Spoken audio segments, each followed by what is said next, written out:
Hey guys, welcome back to my channel. My name is Kim and this is Expedition 3 Pages, and today I am doing a 24-hour readathon. So today is the 7th of July and it is the start of HRCYED 2.0. So if you don't know, HRCYED stands for the hardest reading challenge you'll ever do. And this readathon was created by Q over at HRCYED, and I'll link down to Q's channel in the description for you to go and check out. Highly recommend. It's chaos, it's great. Spreadsheets galore, it's amazing. Essentially it is a bingo board that you have to try and complete in 1 year. I'm under no illusions that I'm going to complete it. I'm a pretty slow reader, as you'll probably find out today, but I'm going to just give it a go and do as much as I can. I'm not going to try and complete the whole thing. So one of the challenges was to do a 24-hour readathon, and the rules for this 24-hour readathon are that once you get up, you have to just read as much as you can throughout the day.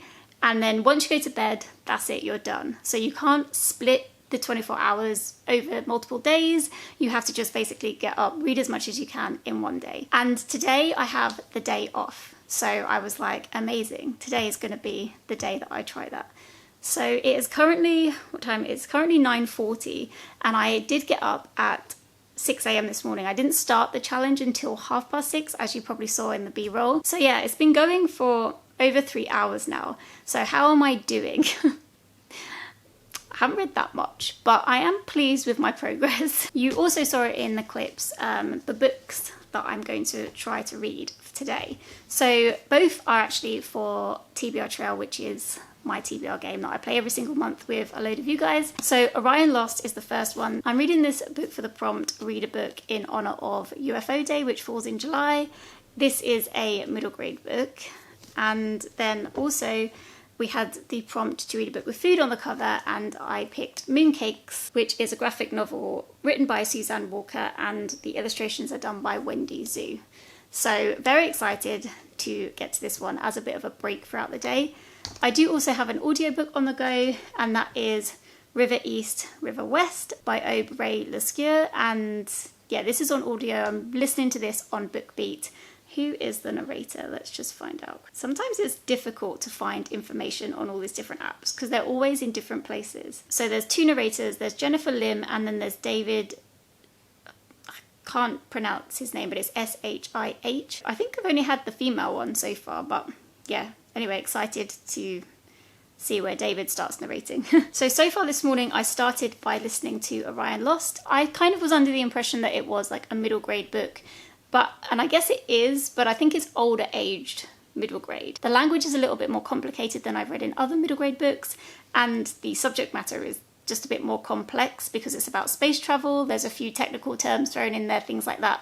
But yeah, it's a children's book anyway. This book starts with a prologue where you find out that there is a ship, Orion, who is sending out like a Mayday signal out into space, except that Orion is actually in the middle of nowhere. So sending out a Mayday signal is kind of useless at this point, or dangerous, possibly attracting people that you don't want who know that then you're in trouble. You know that the ship is heavily damaged, and that's kind of all you know. And then it skips to chapter 1 where you meet Beth, who is the main character, and Beth and her parents are in a spacecraft traveling to Orion to board it in order to travel billions of miles to go to another planet to help terraform it and basically start a human colonization there.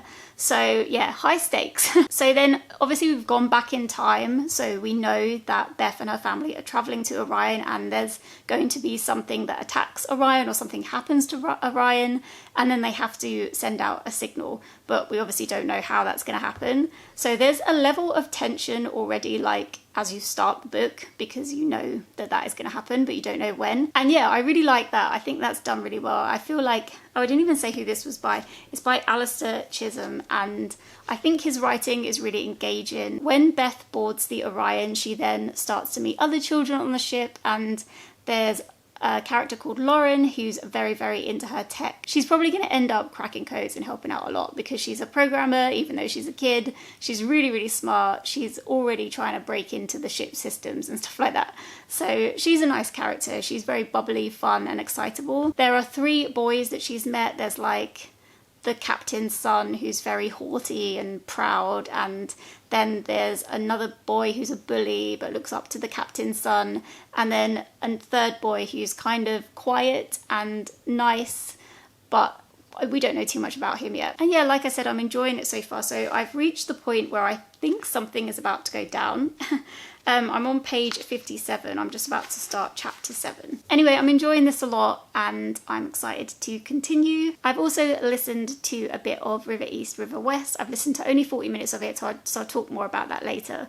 But I am enjoying that so far. It's interesting setup with what's going on there. So yeah, anyway, so far I haven't read masses considering the time, but when I've done these kinds of challenges in the past, I find that I really burn out, like after about 9 hours, and then I just stop reading. Because this challenge is all about like how much can you actually read in 24 hours? Like I want to be able to pace myself for as long as I can. So I'm not going too hard. I know I'm a slow reader. I know that it's going to take me a long time. I don't know if I'm even going to be able to finish this book, to be honest, so we'll see. I am hoping to start and finish Mooncakes, but I haven't started that yet. But yeah, we're just gonna have to see. With regards to the audiobook, I've got like 11 hours left, so I doubt I'm gonna finish that and also read this and this. It's just not gonna happen. So I'm just gonna do as much as I can, which is the point of the readathon, and yeah, see how it goes.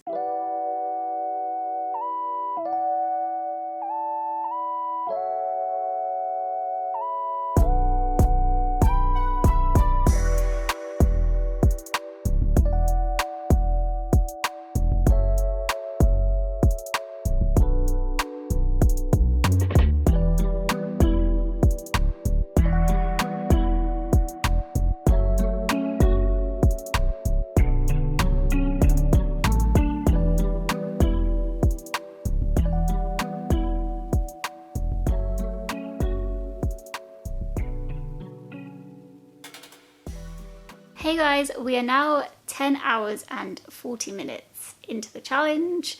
So quite far in. It's now 10 past 5 in the afternoon. So I haven't actually reached even the halfway point yet, although I'm sure I'm over halfway through from when I'm gonna finish. I've done a lot more listening of River East, River West. I'm currently, I think, just over 4 hours now into the audiobook, and I'm really enjoying it. In the story, you're following two perspectives, hence the two different narrators. You're following, in the first instance, Alva, who's a 14-year-old who has an American mother and a Chinese father, except she doesn't know her Chinese father. Her mum won't talk to her about him. She goes to the Chinese state school, but she's not completely content there. She feels like an outsider because she is half American, and her school friends are treating her differently because of that. Her mum is seen as this beautiful blonde American lady, and she has spoken to Alba about how she originally worked in some films, and so Alva has like the American dream basically on like a massive pedestal, and she craves it. She wants to go to America. She's always wanted to go to America, and she's kept asking her mum, and her mum is like, no, we're staying here, basically. When you meet Alva initially, she's actually at her mum's wedding to a Chinese man called Lu Fang, and she's just really not happy about this whole situation. Essentially, Lu Fang was their landlord for 2 years, and as far as Alva was aware, you know, she didn't have anything to do with him. He's a bit older than her mother, so didn't even consider him as a prospect, and suddenly they're going to get married, and she's just really, really unhappy about it because she feels that it's going to anger her more in China when she wants to go to America. Then the other half of the story, you're actually following Lu Fang when he's younger. So you're mainly following him in 1985, I think it is, but he's also talking about his younger years as well. And when he was a teenager, just a little bit older than Alva, he wanted to go to university, and he had the American dream as well, I think. Except that I'm not up with my Chinese politics, and because I'm listening to it, I'm finding it hard to grasp all the different events that are being discussed because I can't see them written on the page. Okay, I just briefly looked it up. So I think that it was the Cultural Revolution that happened in the 60s.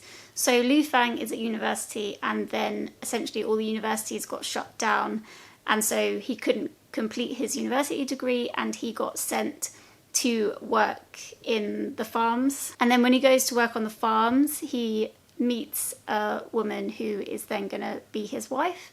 And then in the 1985 time period, he's with his wife and she's pregnant, but he goes out and he does a lot of swimming, and while he's swimming in the sea, he meets an American woman who he becomes interested in. And that's kind of all I'm going to say about that. But it's interesting to see Lu Fang. Well, actually, it was interesting to hear about Lu Fang before you knew anything about him. So completely from Alva's perspective, and, you know, almost siding with her and making up predetermined ideas about this man who is an older man marrying her mother, who is a younger woman. There's a bit of an age gap. I think he's in his 50s and maybe her mum is in her 30s. I'm actually not 100% sure about that. But as the story's going on and you're learning more about Lu Fang himself and his life, then your perspective is starting to shift about him, although he is making some decisions that are not great.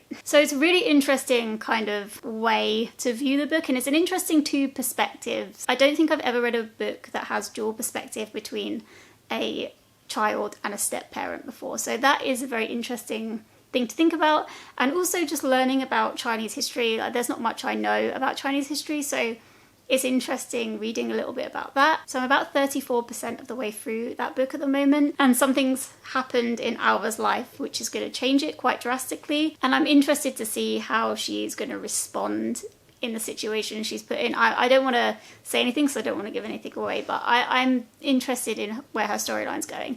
And I'm also interested in Lu Fang's story as well, because, yeah, where he is at in his 1985 timeline, it's very intriguing as to how he's ended up in the situation he is in modern day, which actually modern day is 2007. So in Alva's time, it's 2007. So I guess it's all historical at this point. 2007 was a long time ago at this point. Very interesting book, I think, and very engagingly written. So I'm listening to it and it's holding my attention. I can sit on the sofa and just listen to it while I'm just sitting there.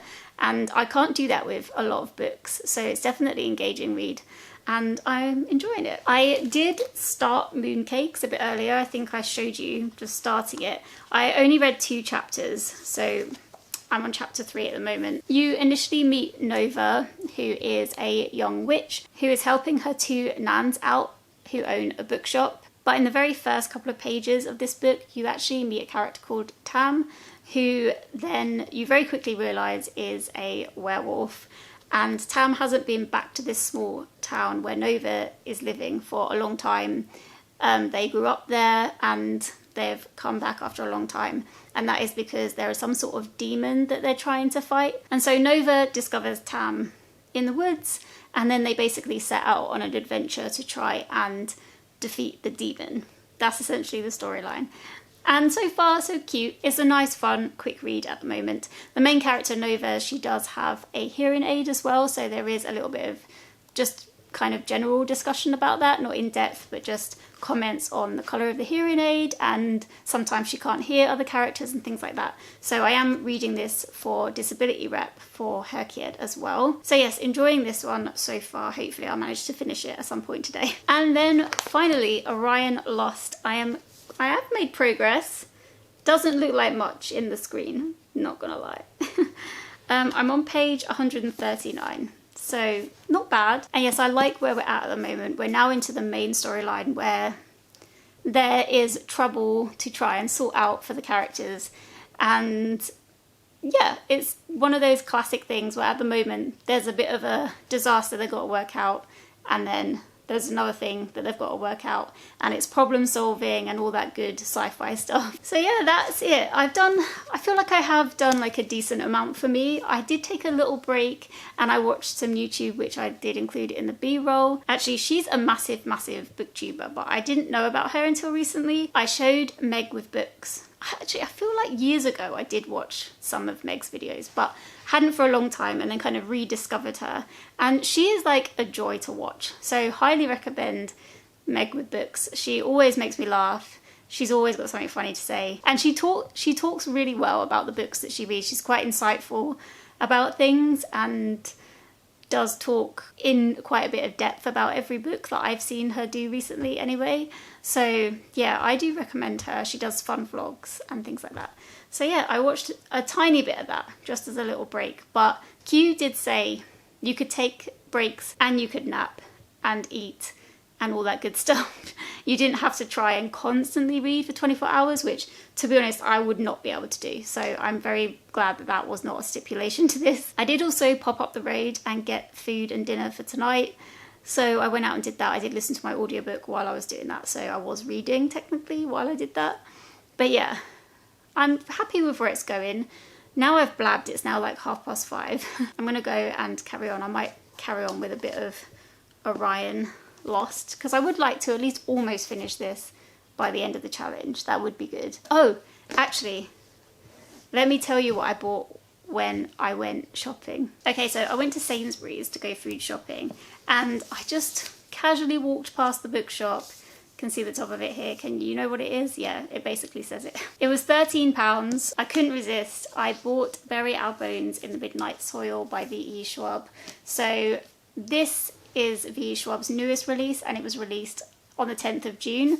And so therefore this can count for HRCYED, because for the new releases prompt, you have to read a book within 60 days before or after its release date. So I could read this now and have it count for the June month, and I think I'm going to do that because I know I'm going to slip behind with these, and so I don't want like the pressure of having to read a June book in June next year if I'm still trying to do the challenge. Because it would be really nice if I've already done it and I can read the May book in June, you know? So that was kind of my thinking with that. Also, I love The Invisible Life of Addie LaRue, so that is another reason why I wanted to buy this, because I've heard that this is like more in the Addie LaRue vein than her fantasy books. Not that I dislike her fantasy books, I just haven't really read a whole load of them. This one is supposed to be darker, which is interesting, and a bit grittier, so I'm interested to see how I feel about this. Anyway, I just thought I'd come in there with a little mini book haul.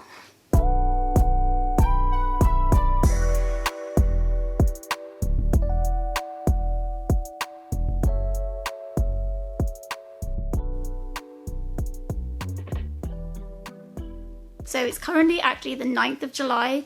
I had yesterday off just to do other stuff, so I thought I would just update how the final part of the readathon went today. I don't think I vlogged much towards the end. I got quite quiet, my partner came back, we made dinner, and then I forgot that I said I'd do a family thing, so then the evening was kind of a bit derailed. But I still powered on reading when I could, which was the aim. So I didn't end up caving and going to bed at 1:30 in the morning, so that is when the readathon ended for me. Unfortunately, I didn't get to the end of Orion Lost then. I have finished it this morning, so I thought I'd wait as well to update you once I'd finished it so I can give you my final thoughts. But I did get to 76% of this, which isn't bad. It's not bad at all. The graphic novel though, I did finish, so I knew that it was kind of getting late, it was getting to about midnight, and I thought, right, I'm probably only going to be able to finish this book or this book, not both, right? And this one I just had a few too many pages, and I felt like I was really enjoying this and I didn't want to ruin it by being too tired, if you know what I mean. So I switched to Mooncakes and I powered through and I read it. I was kind of sleepy when I read it, but I didn't go to bed. I did nod off a little bit, but I did get to the end of it. And to be honest, this one was just okay for me. I gave it a 3.5 when I finished it initially, but then thinking about it more and reading some reviews, I think I'm going to drop it down to a 3. The only reason I rated it to 3.5 was because I really, really like the illustrations. I think they're so cute, and it is a magical world, and the way that the magic is drawn on the page I really, really like. And yeah, that really did bump it up for me. But for me, the storyline was kind of too basic. There was some bumps along the way, but it's not a very long graphic novel, and of course you can't tell as well. I don't know, I haven't read as many graphic novels as other people. I've only read like, this may be my second actually. So maybe you could do more of a plot within a graphic novel, but I felt like this was quite slow paced and really was more focused on the relationship between these two and them reconnecting after being very close at childhood. That was definitely much more the focus. And as some of you may know, I'm not like massive on romance. I do struggle with romance books because they can be quite cheesy, and there were a few moments in this where I cringed, which is just me. Like, I'm just cold at heart, I don't know. But yeah, so that wasn't my cup of tea. Also, they're baking on this and there's cookies on the back, so I read it for food on the cover for TBR Trail. But there's very little food in here. There was one festival where they did bring out lots of food, but there wasn't as much kind of cooking and baking as I thought was going to be, considering it's called Mooncakes and they're cooking on the cover. But for HRCYED, I read it for this 24-hour reading challenge, and I'm also going to use it for the Heritage Month for July, which is Disability Pride Month, because the main character in this Nova, she's got a hearing aid, and it is referenced a little bit kind of throughout the book. There's a few moments where it is included in the plot a little bit, not much, but yeah, it's kind of there, but in the background, but it is discussed. And at the end, there are 2 letters, one from one of her nans who has written to, I don't know who she's writing to actually, but she's writing about what can be done to help Nova. Like, she's kind of seeking a magical audiologist basically, and the woman who replies says that there's a wand. Has she got it in there? No, she does usually hold a wand. It says that there's a wand that can kind of deflect magic from interfering with the technology of the hearing aid. So I thought that was quite a nice inclusion. You definitely thought about it throughout the story, the fact that she had this hearing aid. So it was obvious, but it wasn't like a major plot point or anything. Anyway, unfortunately, this is just a 3-star for me. I've definitely dropped it down now that I thought about it a little bit more. Orion Lost. I loved this. I finished this morning and I gave it 5 stars. I was thinking, oh, should I give it 4.5? And I was like, man, doesn't, but what am I dropping it down for? And then I was going to put 4.75 because on the HRCYED spreadsheet you can choose that. And I thought, oh yeah, but again, what am I dropping it down for? I had a really good time with this, and I thought it was just really well paced and entertaining throughout. So I have already explained what this is, so I'm not going to go into that again, but I really liked the tension that Chisholm was able to build throughout this story. And although you could feel like you knew what was going on at points, like it is a children's book, so as an adult reading it, you could see kind of where maybe some plot points were going, but he did have me guessing, because I was thinking it could go one of a few ways, and I never really was quite certain which way it was going to go, and I really enjoyed that. Like, I felt like the tension was really, really good. And also I really liked the fact that he let these kids mess up. Like, they are children and they are put in this situation where they have to try and solve a lot of problems. And yeah, some of it is unbelievable, like, could they really do that? Nah, probably not. But a lot of the time they did mess up and they fought, and they weren't kind of all incredibly ridiculously smart, you know. They were ridiculously smart because they could do ridiculously smart things, but they have been kind of trained in a way, and I really, really like that for that. It just gave it a bit more of a level of, like, I don't want to say reality because it was ridiculous as well, like how smart these kids were, especially Lauren, who was just like hardcore coder, amazing anything like tech and computer related. But I suppose there are children like that out there, so you never know. If she did all the research about the ship, she was like hacking in the ship and all that kind of stuff. So yeah, anyway, I really, really like this. I would highly recommend it for kids. Again, I don't really know like what age group this is. It did win the Waterstones Children's Book Prize, and it was in the category for younger readers for that prize. So yeah, middle grade is what it is, but I did feel a bit scary. I don't know what age middle grade is really. In my head, I think it's 8-year-olds to 11-year-olds, but I don't think that is what middle. I didn't go to a middle grade school, so I don't really know. Is it up to 13? The characters were like between 11 and 15, so maybe that is the age range. The other thing I really liked about it was Beth, the main character. She really had a lot of, I don't want to say flaws, but she did make some decisions that caused a lot of problems, and that she didn't need to cause, or she didn't need to necessarily react in the way that she did. But it was a very kind of relatable way of reacting, I think, in a lot of cases, because she really was put in a situation that she found difficult to deal with, and sometimes she was trying to save face, and so she would say stuff that maybe wasn't the best, and she should have been a bit more honest. And I really liked the growth that Beth had throughout this. She definitely struggled a lot with her mental health during this as well. It was interesting to see how the other children kind of reacted when she had moments of self-doubt or severe anxiety when she was trying to deal with things. And yeah, I just thought this was such a good book. I really, really liked it. Okay, so HRCYED. I am using this obviously for the 24-hour readathon, and also I am using it for award season because this was a finalist for the Waterstones Children's Book Prize in 2021, so I'm using it for that. And then the other book that I was reading or listening to while the readathon was going on was River East, River West. I didn't finish this one. I think I'm now over 50% into it, and I'm really, really enjoying it. I know I spoke a little bit about it, still feeling the same kind of thoughts as I was then, but within the 24-hour readathon, I managed to listen to 4 hours, 5 minutes of it. That's very precise, which was 34% of the book, and I did translate it to pages, and that is about 119 pages basically. So adding up all the pages that I read in the 24-hour readathon, like how many pages can I read in a 24-hour period, it's not many. I'm not gonna lie, it's not many. I knew it wouldn't be, it is what it is. But with the help of the fact that I read a graphic novel, and I read a middle grade, and I listened to an audiobook, the amount of pages that I managed to get through was 637, which is amazing. I know, do graphic novel pages really count as a full page? Do audiobooks really count as a full page? I don't know, but I'm taking it. 637 pages were read in the 24 hours period that we had. So yeah, I had a really good time doing this. It was so fun. I'm really glad that I started HRCYED in this way. And you know, maybe I would do this again one day if I had a free day. Who knows? Probably not. But you never know, maybe. Okay guys, that is everything for this video. Thank you so much for watching, and I'll see you in the next HRCYED challenge that I do.